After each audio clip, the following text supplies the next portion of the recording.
Fala aí galera, beleza? Aqui é o Rossi do canal Politizei e sim, hoje a gente vai falar sobre auxílio emergencial dos R$600 e como que isso pode ser algo bom hoje e no futuro ser um problema gigantesco para o Brasil. Antes de começar esse vídeo, eu vou pedir para que você deixe seu like, se inscreva no nosso canal e ative o sininho para receber notificações. Editor, solta aquela vinhetinha.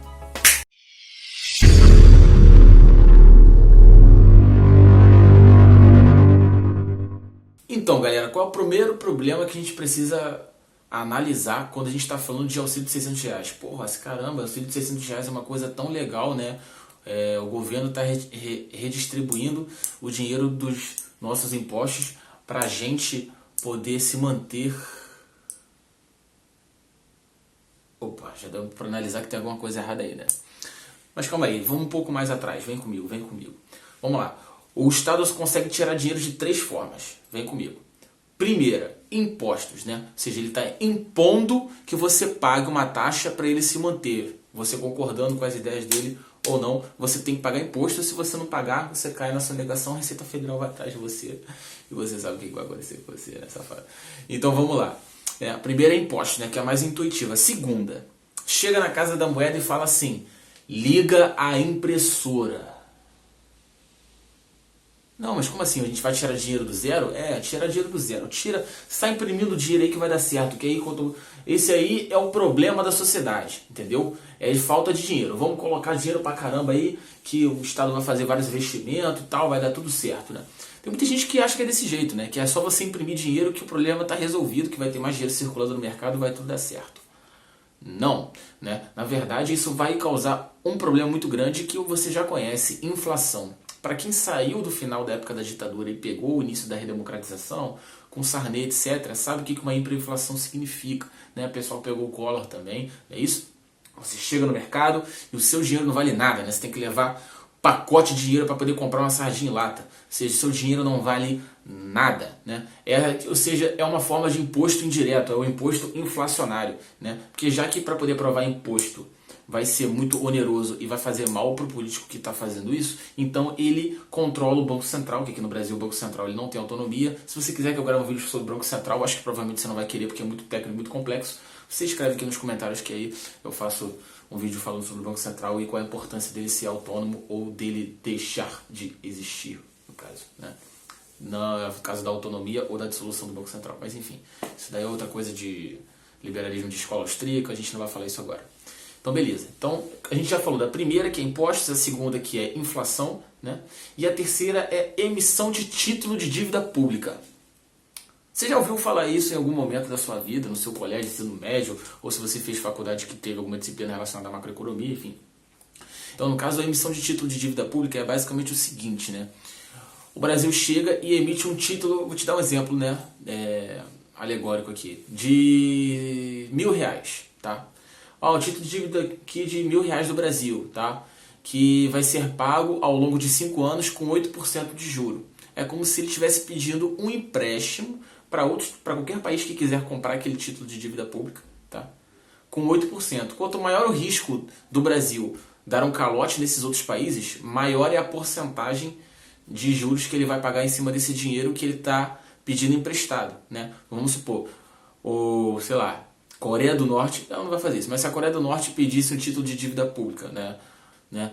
E aí, vamos lá, sei lá, provavelmente o juro dela vai ser altíssimo, 30%, porque a possibilidade de você dar esse dinheiro para ela, você não receber o seu dinheiro de volta, muito menos com esses juros, é muito grande. Então, esses juros, né, é a quantidade de risco que se tem quando você vai emprestar dinheiro para esse país. Aqui no Brasil é bem alto, é 8%. Tem outros países aí que é 1%, 2%, que são países desenvolvidos. Tem país que é 0%, né? A garantia que você vai emprestar esse dinheiro é que você vai receber ele integralmente de volta, né? É exatamente isso. Tem país que tem até juro negativo, né? De tanto que, entre aspas, não precisa, ou é um país seguro, de certa forma. Mas o do Brasil é 8%, é bem alto, né? Significa que o Brasil é um país que não tem responsabilidade fiscal, que não tem um teto de gastos muito bem feito, que inclusive o nosso presidente Jair Messias Bolsonaro quer furar esse teto de gasto, porque está chegando próximo da eleição, aliás, né? Estou fazendo relógio. Está chegando próximo da eleição e ele quer se reeleger fazendo esse programa assistencialista de dar esse dinheiro aí por um longo período de tempo para as pessoas ficarem desempregadas, em vez de desburocratizar, fazer reformas econômicas, diminuir a intervenção do Estado e fazer com que as pessoas consigam emprego de forma privada, não. Ele prefere criar título de dívida pública, prefere criar inflação, prefere criar impostos. Com essa reforma tributária do Paulo Guedes, que de liberal não tem nada, para poder ficar dando esse dinheiro para o povo, ou seja, o povo sempre dependendo do Estado, em vez de ele conseguir um emprego pleno, né? O Estado ele tem duas maneiras de atuar, fazendo você conseguir emprego por si próprio e fazendo você ganhar seu dinheiro, você gastar seu dinheiro consigo mesmo, ou você ficar dependendo dele o tempo todo como se você fosse escravo dele. Na verdade, a escravidão ela não acabou com a Lei Áurea aqui no Brasil, ela existe até hoje com o Estado grande. Então, esses três formas. Então, vamos lá. Esse que é o problema do auxílio, porque o auxílio é um dinheiro que você pagou com imposto e você está recebendo ele de volta. Ah, mas qual é o problema disso? O Estado está aumentando o gasto? Está aumentando o gasto sim. Porque o dinheiro que você paga dele já faz ele já é tão grande, ele custa tão caro aqui no Brasil, que ele já é deficitário, ele já dá prejuízo. Né? Ele já dá prejuízo. Por isso que ele tem que emitir título de dívida pública, por isso que às vezes ele tem que aumentar a inflação, tem que imprimir mais dinheiro, por isso que talvez o Paulo Guedes esteja querendo botar nota de R$200, isso já é um indicativo muito estranho, apesar da diretora lá do Banco Central ter alegado outras coisas, isso não é garantia de que ela está falando a verdade, ou que ela está realmente acreditando naquilo que ela está dizendo. Né? Até porque, como aqui no Brasil o Banco Central não tem autonomia, o governo controla aquilo ali. E se o governo controla aquilo ali, fudeu. Né? Porque aí a economia fica à mercê do que o presidente está precisando naquele momento. Então sempre vai ter um cunho marqueteiro, eleitoreiro, e não um cunho técnico, um cunho que realmente tem a função de dar certo, e sim a função de fazer o presidente ser reeleito. Né?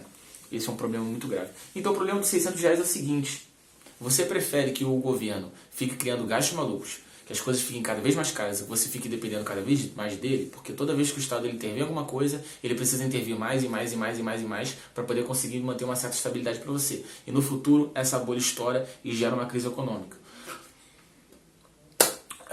É basicamente isso, gente.